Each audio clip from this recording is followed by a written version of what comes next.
Bitcoin fell about 30% in just 30 minutes this Thursday. Gold plunged nearly 3.65% at the same time. Which asset lost more? Of course, gold. The above statement was made to catch the attention of Mr. Peter Schiff, a famous gold bull, and among the few analysts that predicted the 2008 financial crisis when other white-collars were ignorant.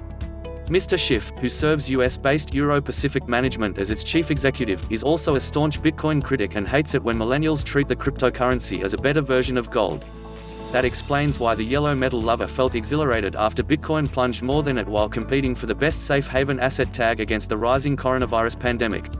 He took to his Twitter profile to pat himself on the back, telling his 191,200-something followers about how he was right about the cryptocurrency's doomed future all this time. The air continues to come out of this bubble, Mr. Schiff taunted the Bitcoin community, probably grinning behind the computer screen as he typed. The analyst later bashed CNBC for WTF, pumping the Bitcoin price with non-stop daily coverages whenever it goes up and for staying mum when it goes down. And then came the tweet as sensible as Fox News projecting coronavirus as another attempt to impeach Donald Trump. It read, but looking into it, the tweet is an outright lie. Drop a stone into a lake, that is what Bitcoin is in comparison to the size of the gold market. Thomson Reuters GFMS wrote in a report published back in 2013 that there are about 5.482 billion ounces of gold in the entire world. At the pre-crash rate, that takes the yellow metal's presumed market capitalization to about $8.6 trillion. Bitcoin, on the other hand, was sitting atop a $144.72 billion market valuation before the crash. Mr. Peter Schiff conveniently projected Bitcoin as an asset that lost more than its traditional counterpart gold, based on percentages.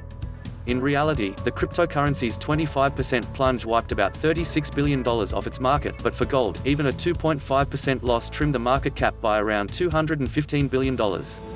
It does not mean gold is bad, or investors were keen to dump the yellow metal because they didn't think it was safe haven, but it simply means that gold has more people speculating on it. In comparison, Bitcoin is a very, very small market, with a lesser number of people. Mr. Schiff wants to show percentage losses as a benchmark of an asset's performance, without ever considering other parameters that may influence the outcome drastically. Both gold and Bitcoin lost hard because investors wanted something else as their safety in times of a health crisis, fiat. Hence, the money moved out of so-called safe havens into the low-risk bonds. Bitcoin had to fall harder, nevertheless, but because it was sitting on better profits than gold, especially against the COVID-19 crisis that has left no market for investors to profit from. But to say it lost the digital gold narrative is an insult to gold itself, a long-standing insurance asset.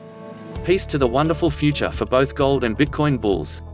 As they say in Sanskrit, Sarv Bhavantu Sukhina, which translates to, may all become happy, so does you, Mr. Schiff, so does you.